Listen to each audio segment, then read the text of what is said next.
মালয়েশিয়ার প্রধানমন্ত্রী আনোয়ার ইব্রাহিমের আমন্ত্রণে দেশে সফরে আসছেন তারেক রহমান। রোববার বিকেলে ঢাকা ছেড়ে কুয়ালালামপুর পৌঁছাবেন স্থানীয় সময় সন্ধ্যায়।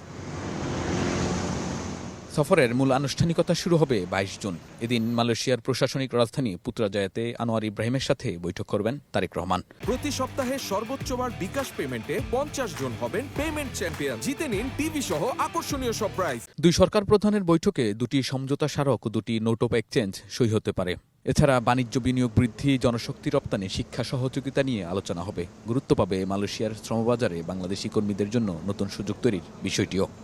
কর্মী বান্ধব এবং জনগণ বান্ধব সরকার যদি বাংলাদেশের কোনো ব্যাংকের এনে জয়েন্ট ভেঞ্চার করেও আমাদের এই ব্যবসায়ীদেরকে সহযোগিতা করা হয়, আমাদের কমিউনিটি দিন দিন খালি বাড়তেই থাকবো।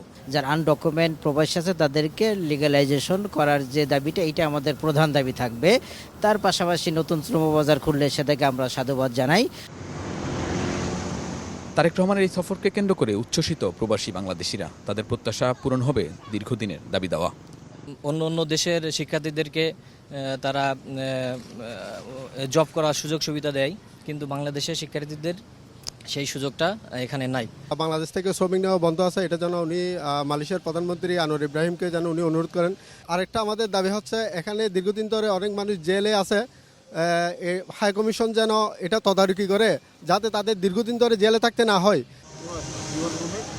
এই সফরে মালয়েশিয়ার কয়েকটি ব্যবসায়িক প্রতিষ্ঠানের প্রতিনিধির সাথেও বৈঠক করবেন প্রধানমন্ত্রী।